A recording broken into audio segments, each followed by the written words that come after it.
sai da tocaia, pula na baia. Agora nós vamos invadir sua praia. É, só com a vitrolinha mesmo. Mistura com a laia, meu pode da raia. Sai da tocaia, pula na baia. Agora nós vamos invadir sua praia. Essa geração 80, ela é rica em vários aspectos. Que a gente botava os dedos na ferida. A sair do underground, sair de ser marginalizado. Podia se fazer tudo, tudo era possível. Não estava tudo aí. Isso é Brasil. Uma vez no Morro da Urca, o Renato Russo me falou que os anos 80 eram os anos 60. Justamente porque, vamos dizer, tudo que aconteceu lá fora nos anos 60, de revolução nas artes, na moda, veio acontecer aqui nos anos 80 e, de repente, nós tivemos uma ditadura. Então, várias gerações foram sufocadas. Como aconteceu nos anos 60, a música foi catalisadora. As coisas começaram a acontecer em torno da música, mas foi para todo lado. Para a poesia, para as artes influenciou tudo, moda, né? Cinema, foi tudo. Moda, cinema, literatura. É a nossa década de 60, acho que o Renato tinha razão. E é um tema para reflexão, né? O que o Brasil dos anos 80 tem de tão similar com os Estados Unidos dos anos 50? Eu tenho uma teoria. Ninguém aguentava mais nos Estados Unidos o tal American Way of Life, aquele momento de abastança do Eisenhower e do macartismo, né? Então, houve o howl, o uivo do Allen Ginsberg, que é o primeiro que sai, que é um grito lancinante. No Brasil, anos 80, ninguém aguentava mais aqueles milicos no poder. Então, daí os livros da geração beat chegam nessa época, o rock paulista surge nessa época, o Lira paulistano, Itamar, tarará, aqui no Rio de Janeiro, Blitz, depois vem logo o Rock in Rio, né, e aí chega de milico. E então chega na hora certa. Então há um paralelo, há uma similitude de épocas, claro, guardadas distinções, há também grandes diferenças.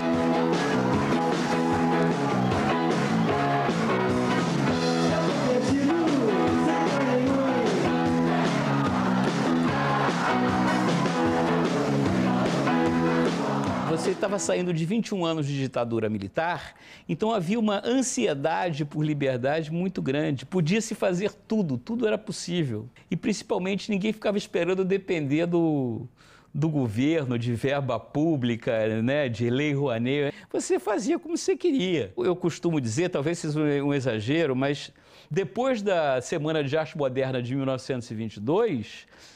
depois da Tropicália, eu digo que a geração 80 foi o último movimento cultural completo que teve no Brasil, que se vive até hoje. Daí vem a coisa da luta ecológica, que já era antiga, mas reaflora. A coisa do feminismo, que já era antiga, mas reaflora. A coisa de contestação ao machismo, que já era antiga, mas reaflora. E tudo isso. E aí isso não cabe só na luta política, né? Isso havia em tudo, na música, nas artes plásticas, no teatro. As pessoas estavam afim, no vídeo também. As pessoas estavam... Então, isso que eu falei, eu acho que tinha uma vontade muito grande de fazer, independente se você estava preparado para isso, ou com um trabalho pronto, uma formação.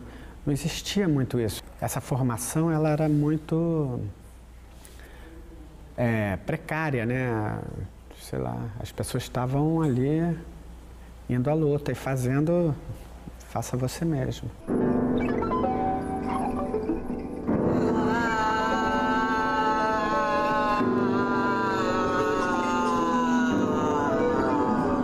Cara, é impressionante como essa geração 80 ela é rica em vários aspectos.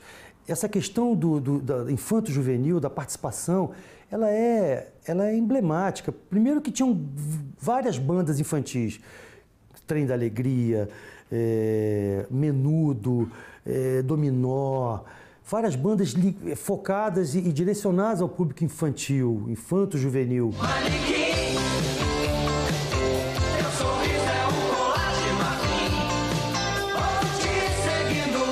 Os artistas criavam para as crianças, né? Tinham uma preocupação em que as crianças também participassem da vida cultural do Brasil. O Eduardo Secchi era adorado pelas crianças nessa época. Em seguida vem a Blitz. A criançada adorava aquele negócio, aquilo parecia feito para criança. E acho que a partir daí o traje também, né? Eu tinha uma galinha que se chamava, era tudo o que a gente estava fazendo, aquela Titãs, né? O jeito que os Titãs se apresentavam, a criançada adorava. Então parecia que era tudo feito para criança. Não era. Eu acho que a gente nessa época criou uma linguagem que era muito abrangente.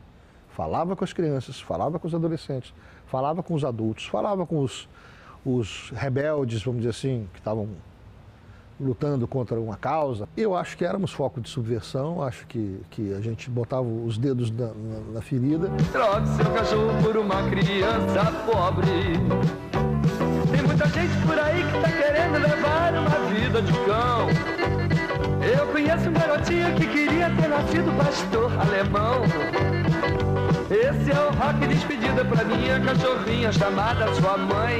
O tipo de linguagem que o rock necessita para existir sem ser um pastiche, a censura, suponho que os burocratas lá dentro tenham um sentido que era uma espécie de enxugar gelo. O primeiro disco da Blitz, ele vai para a rua com 2 faixas riscadas no vinil, porque não tinha chegado a liberação da censura a tempo, chegou um pouquinho depois, foram lançados no compacto. A censura sempre via coisas e não via outras, que eu acho que tem 1000 coisas aqui nesse disco, de várias leituras, depende da informação que o cara tem. E a gente resolveu fazer, foi uma ideia do Máriozinho, de riscar a master assim com um prego, para mostrar para o público a agressão que a gente estava sofrendo na nossa música e passar para eles, olha, tem mais coisas que não estão deixando vocês ouvirem, mas então a gente riscou isso e acabou sendo um grande gancho desse disco.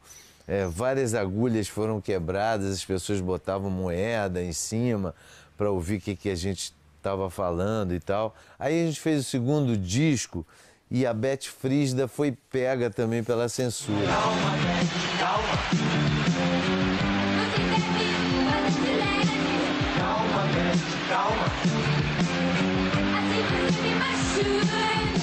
E minha mãe era decana, era professora de literatura da UFRJ, e eu fiz com ela uma carta para a dona Solange, ela falando da importância, que era um documento histórico de linguagem, de uma época que os palavrões entravam de uma maneira não agressiva, mas coloquial, de uma poesia de rua, tinha que ter essa linguagem e tal. E a dona Solange parece que se sensibilizou e liberou a Beth Frígida do segundo disco.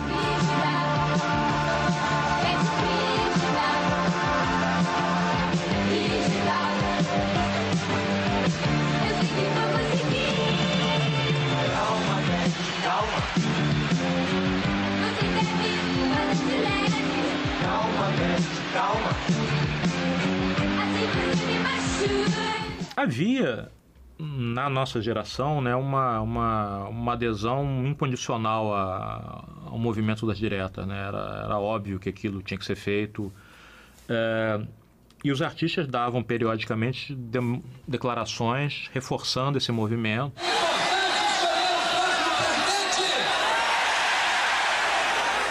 O ultraje foi mencionado pelo Dr. Ulisses Guimarães, né? Que um porta-voz da presidência da República escutasse inútil e ficasse escutando. E o inútil foi certamente, as primeiras vezes que eu toquei inútil, no Lira Paulistana, por exemplo, sabe, as pessoas, alguns entendiam, alguns não entendiam, mas logo eles foram vendo que aquilo era, principalmente depois que saiu o compacto em 83, que era um bar que tocava, sei lá, o Thriller do Michael Jackson, depois entrava aquela coisa tosca, que era de propósito tosca, até para, olha, como a gente é inútil, a gente fala errado, a gente não consegue fazer nada e tal, né? E a gente se encontrou depois no aeroporto com o Ulisses, tiramos uma foto e tal, porque certamente foi uma divulgação boa e grátis pra gente, assim, né?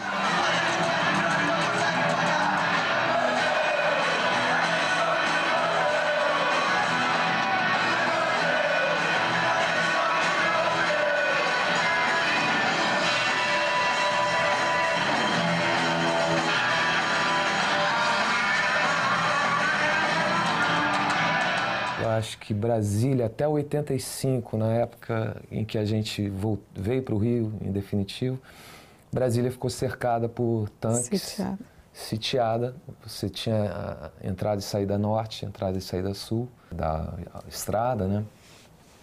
Fechado. Você passava por camas de prego, soldados, tanques e ali era isso. Você não podia... Eu vi pessoas com bandeira do Brasil sendo presas. Então é muito estranho. Tipo, o Brasil entrando dentro do camburão, polícia prendendo e levando, né? E isso, bem, enfim, foi na época... Quando foi as manifestações aqui, diretas já, foi mais ou menos, né, nessa época aí.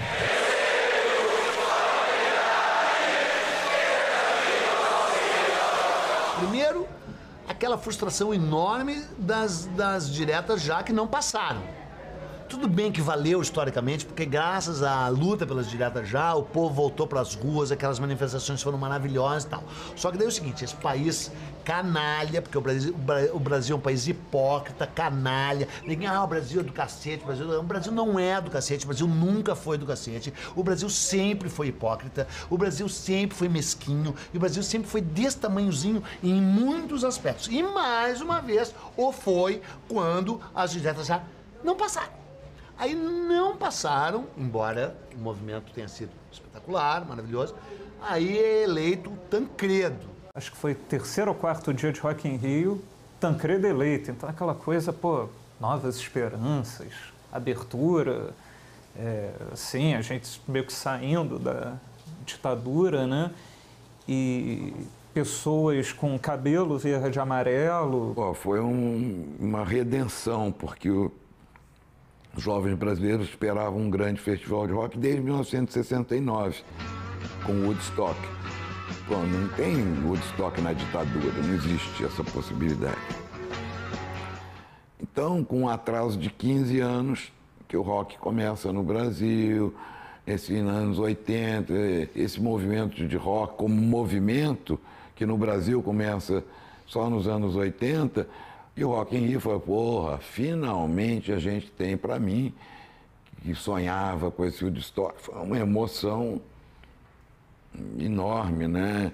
E teve shows memoráveis, foi o grande lançamento do Paralamas, teve artistas, uma parte do público selvagem, jogou latas, público de mais de heavy metal, erros de escalação, shows fabulosos do Queen, do Rod Stewart, Nina Hagen. E também teve o Barão, que foi no dia que o Tancredo foi eleito, e o Cazuza falando que o dia nasça todo mundo, feliz para todo mundo, um futuro legal, uma rapaziada esperta, né? O rock no Brasil! Viva Tancredo Neves! Viva a nossa liberdade, que é a coisa mais importante do mundo! Falo por mim, não me lembro de termos conversado a respeito de vamos fazer isso. Acho que foi uma coisa espontânea dele, na verdade, externando uma coisa que nós, ele e o Brasil inteiro, e aquela geração toda, naquele momento, mas eu acho que qualquer brasileiro, ou pelo menos a grande maioria dos brasileiros, estava sentindo naquele momento. E ele simplesmente falou, não foi uma coisa tão premeditada. Pro dia nascer feliz, o mundo inteiro acordar e a gente dormir.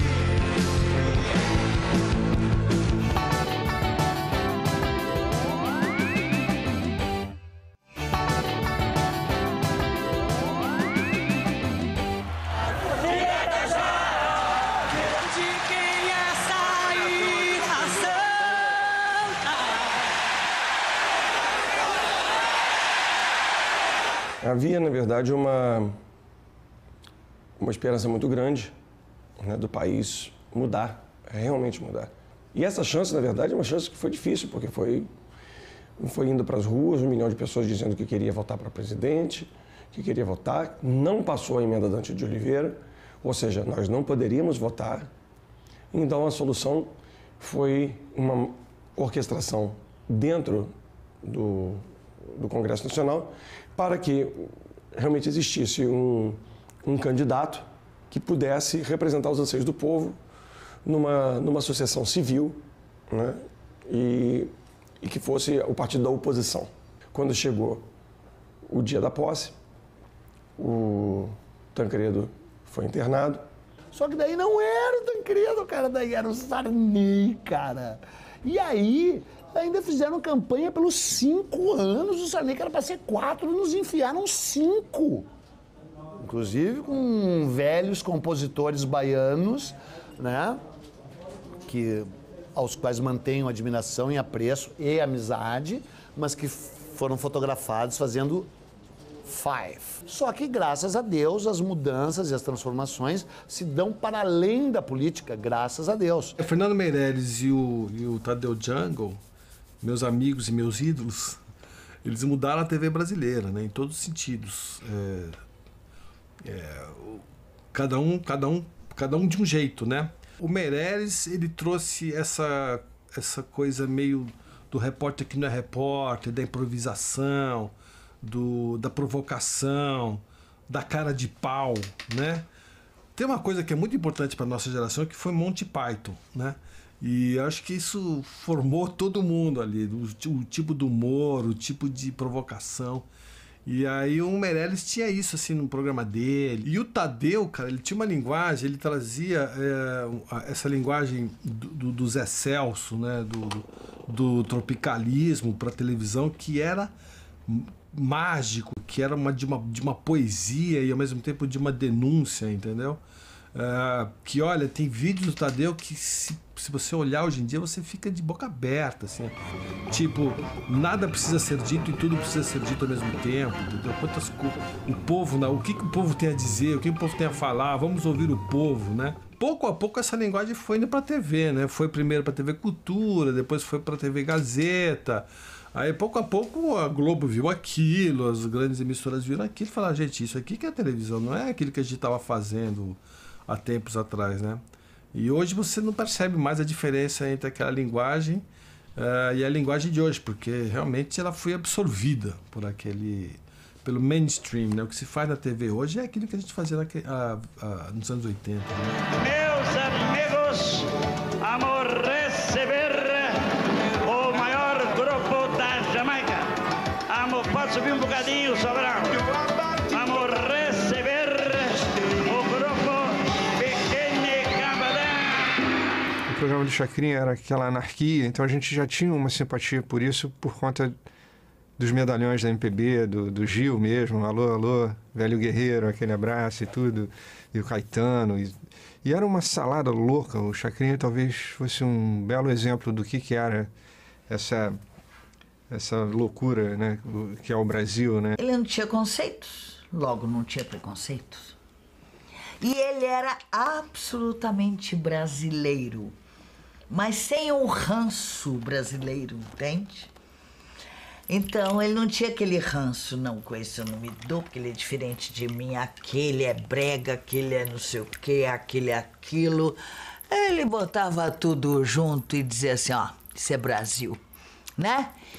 Juntava o brega, juntava o rock and roll, juntava tudo, o pobre, o rico, a prostituta, sabe, o clérigo, juntava tudo e isso é Brasil.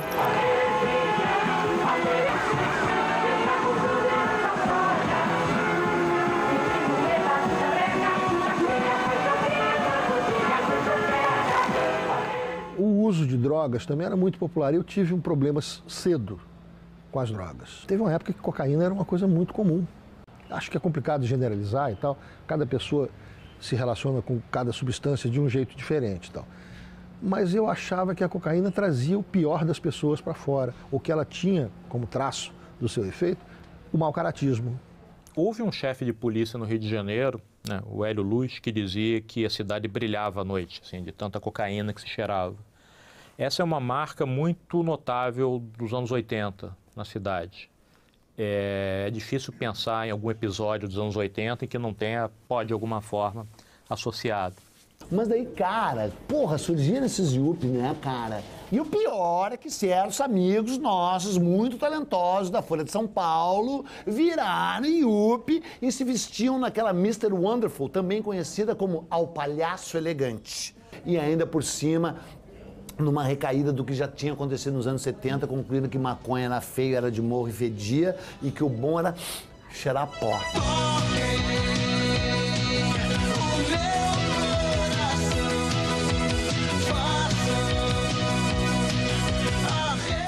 O RPM eu acho que foi o mais evidentemente beneficiado pelo Plano Cruzado, né, de congelamento de preços, no primeiro congelamento de preços do governo Sarney.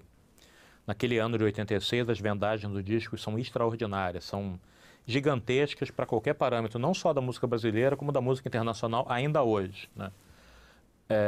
O RPM vendeu 2.200.000 exemplares de Rádio Pirata ao vivo, assim, rapidamente, e um disco que eles tiveram que colocar na rua porque tinha vazado, tinha sido pirateado, digamos assim, né?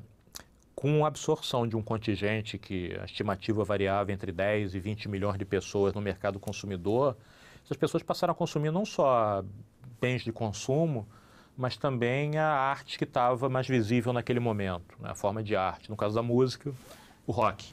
Então as vendas são incríveis. Primeiro o RPM, depois a Legião, né, se tornaram as bandas que tocavam em estádio, né? Então eu acho que foi daí que amadureceu de fato essa ideia desse Brasil novo, dessa cultura nova. E o que muitas pessoas lamentam hoje é que não teve mais um movimento de tão boa qualidade, né, de letra, de música, que tenha sido popular como foi aquele movimento, né?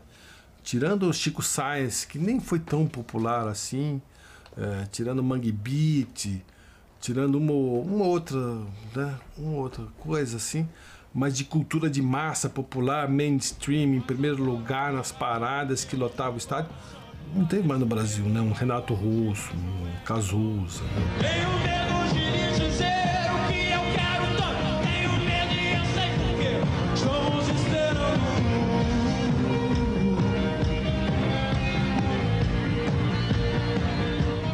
Logo quando a gente estava começando a se livrar disso, aparece isso que foi, evidentemente, na vida íntima de todo mundo, um grande fantasma, né? Eu acho que o preço da AIDS foi de tornar o sexo uma coisa perigosa, no momento em que a gente queria, né, misturar todo mundo, aceitar todo mundo, deixar cada um fazer o que quisesse, lutando pelo respeito às orientações sexuais de toda sorte, de toda qualidade. Nossa geração pagou um preço muito alto por ter vivido o frescor da juventude numa época em que o sex and drugs não tinha nenhum rock and roll. Eu acho que a AIDS foi a maior corta-onda. Entendeu? Porque acabou aquela liberdade que a gente tinha de se atirar, né, num lago escuro, de arriscar uma parceria, né, que podia dar certo, muitas deram.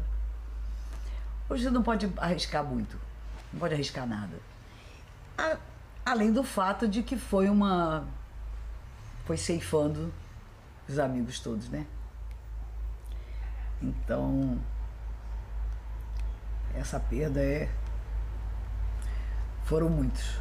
Eu acho que agora o mundo mudou completamente. Nós estamos vivendo muito virtualmente as coisas. E a gente depois vai pagar por isso. Não sei como, nem que seja bom ou mal, não sei como vai ser. Mas eu acho que tudo ficou virtual, distante, objetivo, certeiro, frio, entende? O mundo mudou. E eu estou tentando mudar junto com o mundo. Acho que ainda estou jovem para isso, mas valeu a pena ter vivido. Se assim